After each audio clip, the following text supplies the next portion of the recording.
Saudara, dalam 1 bulan terakhir secara berturut-turut kita mendengar berita kekerasan seksual yang menimpa sejumlah perempuan muda di berbagai daerah.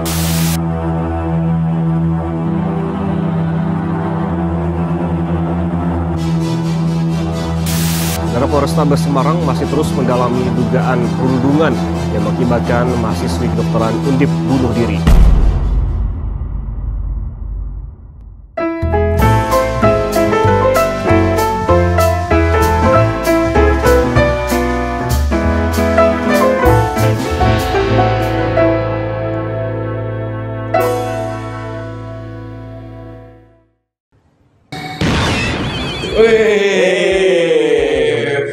Kita habis ngilang, Mbak. Oh, ngilang? Iya. Oke, balik lagi di Bengkel K3. Aduh, kita lagi-lagi di set yang berubah, Pak. Berubah lagi. Berubah lagi, Pak. Yang penting kan kita cari yang enak lah dipandang. Iya. Kan sekarang zamannya gitu ya. Gimana cari pola yang enak lah gitu ya. Iya, betul. Bahas apa kita hari ini? Ini, Bang Mojan, tema kita hari ini itu adalah psikologi di tempat kerja. Waduh. Berat banget. Iya, pokoknya. Soalnya sebenarnya berita ini sudah cukup lama ya, cuman kayaknya baru-baru ini tuh akhir-akhir ini sering banget di tempat kerja yang maksudnya naik lagi isunya. Iya, naik lagi Bang isunya. Kayak kemarin kan kita udah pernah bahas sebelumnya di episode kemarin nih ya, kalau belum nonton dari episode yang kemarin tuh soal dokter kan Bang Ujan. Ya itu kan isunya ternyata dia kerja sampai 18 jam segala gitu kan Bang Ujan. Nah ini ada lagi bully juga ya, ternyata ada isu bully juga. Iya, ada isu bully juga ternyata. Nah ini itu sebenarnya kasusnya udah lama banget Bang Ujan. Ini tuh lulus ujian PNS di usia 21 tahun, pegawai museum ini mendadak meninggal dunia setelah setahun bekerja diduga alami bullying di tempat kerja. Nah ini di luar negeri tapi Bang Ojan. Oke. Ya bully memang ini nggak ada habisnya ya. Habisnya Bang Ojan. Bully dulu kan isunya kan di sekolah ya. Iya betul Bang Ojan. Tapi ternyata apakah ada gak sih di tempat kerja? Ada juga ya. Ada juga ya, banyak ya. Dan memang menjadi salah satu faktor orang jadi nggak betah. Betul. Ya. Itu kalau dari sisi tenaga kerja. Dari sisi yang lain apa? Ya bagaimana orang bisa mengontrol bahaya di tempat kerja kalau ternyata banyak sekali faktor kekerasan, pembulian gitu ya. Apalagi sampai kekerasan seksual gitu ya. Jadi ya ternyata juga hal yang banyak terjadi di tempat kerja gitu. Dan K3 juga bagian yang concern gitu. Kenapa? Karena salah satu penyebab kecelakaan adalah isunya psikologi. Psikologi. Kalau dalam K3 disebutnya bahaya psikososial. Psikososial. Berat juga Pak kan. Oke. Nah, tapi nggak cuma pembulian aja sih Bang sebenarnya. Bahkan ada berita baru-baru ini BNN Bubble telisik peredaran narkoba sasar pekerja tambang. Aduh. Nah, itu bukan bully lagi, ini lebih ke pelanggaran. Pelanggaran. Iya, masalah narkoba ya. Narkoba ya. Jadi isunya di tenaga kerja ternyata juga banyak ya. Banyak yang harus diselidikin. Dan memang bukan barang baru sih ya. Barang baru ya. Karena kan penggunaan narkoba juga kan sekarang udah merasuk ke orang-orang yang belajar. Kita bilang orang terpelajar ya, orang belajar juga akhirnya banyak yang menggunakan narkoba gitu ya. Seperti itu. Jadi kita itu bagian dari penyakit masyarakat.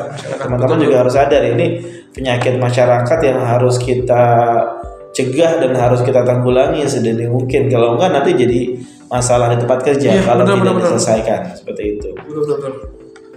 Mas Nares, jadi kalau saya itu kayaknya kemarin ya beberapa TV itu ngangkat isu mengenai darurat. Tadi saya kayak sama kalau ngomong psikologi saya kepikiran tadi ya.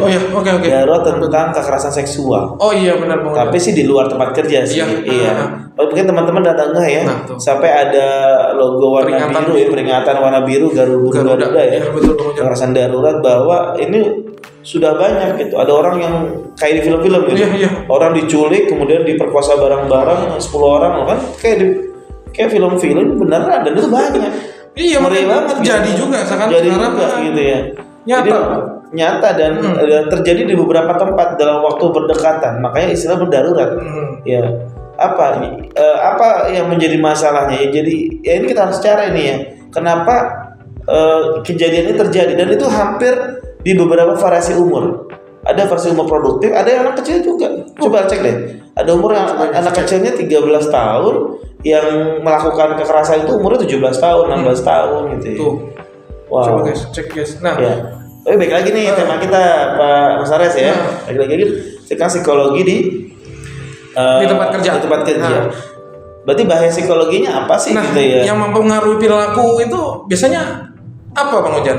Kalau ngomong sebenarnya sih secara umum psikologi di tempat kerja ya, kalau bahas tentang K3 ya, itu banyak terkait dengan awalnya ya. Kalau awal itu bagaimana tentang faktor kebiasaan gitu ya.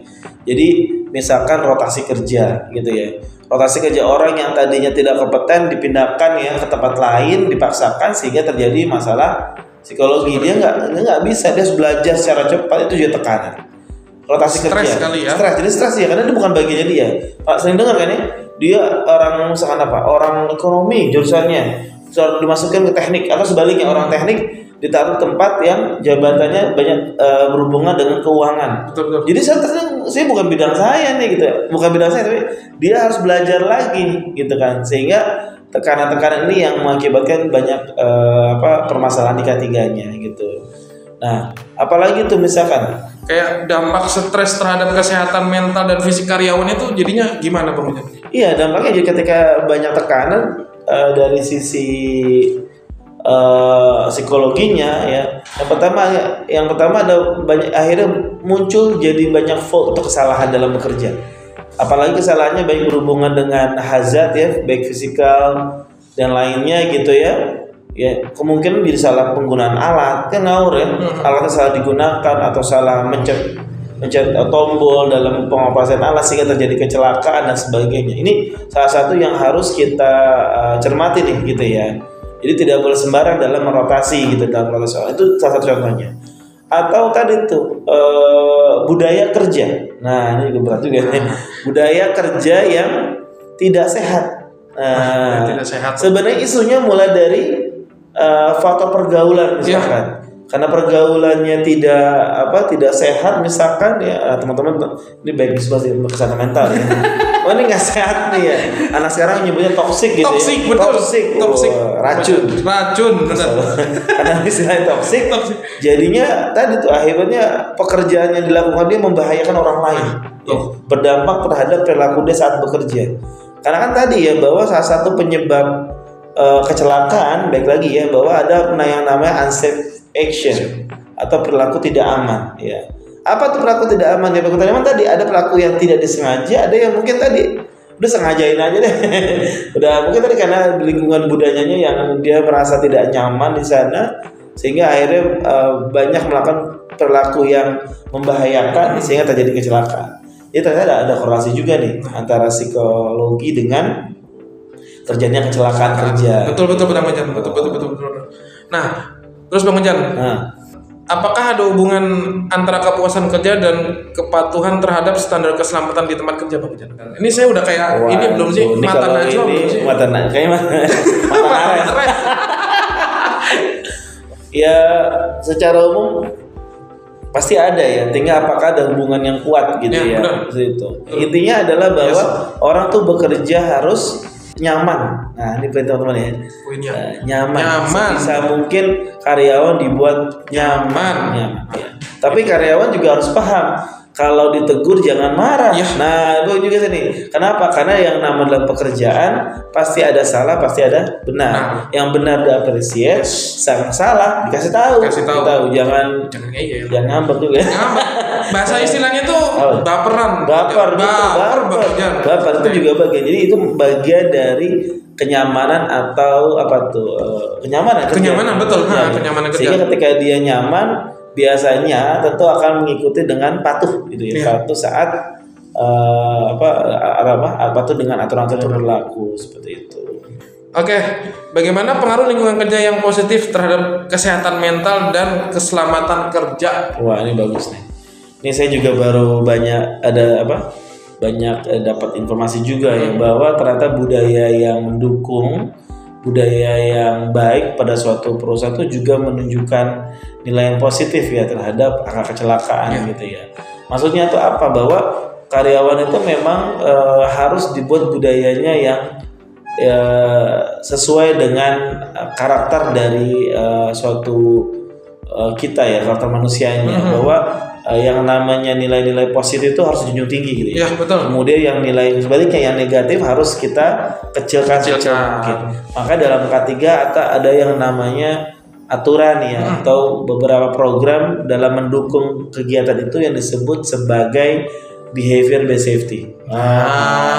Buat hari ini guys. Behavior based safety, jadi budaya berdasarkan perilaku ya. Jadi di dalam program ini, dalam K3 ya, saya bercontoh yang perusahaan yang pernah kita lakukan ya, bagaimana akhirnya nilai-nilai yang baik itu dikuatkan ya. Dengan apa? Dengan melibatkan semua orang.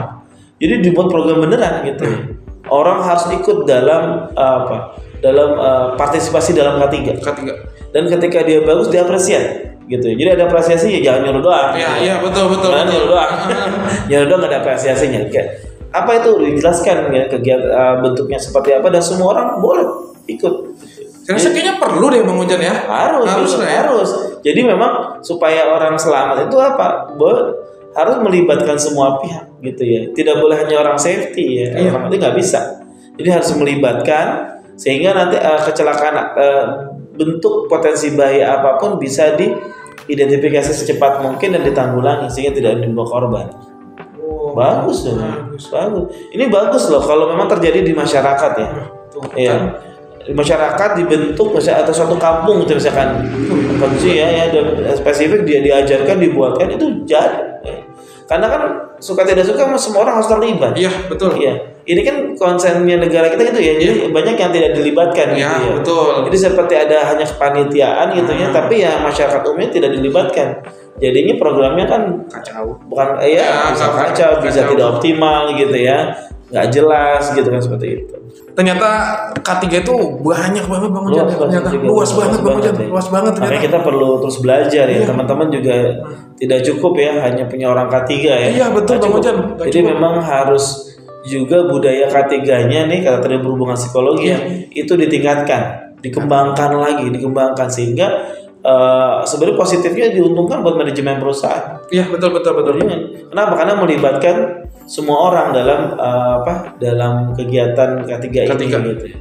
Seperti itu. Karena tadi ya K3 ini secara umum masih belum dikenal Pak. Iya betul. Ya, orang menyebutnya sebagai polisi. Iya benar. Iya. Siapa? Ada K3 orang polisinya. Jadi kan ditakutin kan? Iya. Jangan seperti itu lah. Nah, seperti itu. Orang K3 adalah teman kita, sahabat kita. Dan ternyata dekat di lingkungan kita, sekitaran kita, membantu kita. Dan K3 itu adalah diri kita sendiri juga gitu ya. Lebih utamanya lagi. Terus kita sebarkan virus-virus K3 Bang Ujan. Iya. Teman-teman yang mau belajar K3 bisa hubungi di sini nih Bang Ujan. Iya. Kita open ya untuk semua kalangan ya, baik sekolah, apalagi industri, minyak, gas, pertambangan ya, teman-teman yang mau belajar manufaktur ya, silakan hubungi Senta, nanti yuk kita sama-sama belajar bareng. Biar lebih pintar lagi, biar bisa lebih canggih lagi di K3-nya. Bang Ujan. Oke, makasih Bang Ujan sebelumnya. Terima kasih Mas Teres ya. Mudah-mudahan bermanfaat ya. Amin Bang Ujan. Emang hari ini tuh minggu-minggu ini tema kita berat-berat banget Bang Ujan ya. Berat-berat Bang Ujan. Nanti besok kita buat temanya garingan deh. Garingan ya. Oke, coba komen di bawah guys, kira-kira kalian mau tema apa ya? Mau tema apa? Coba komen di bawah. Silakan. Boleh diajuin nanti kita bahas.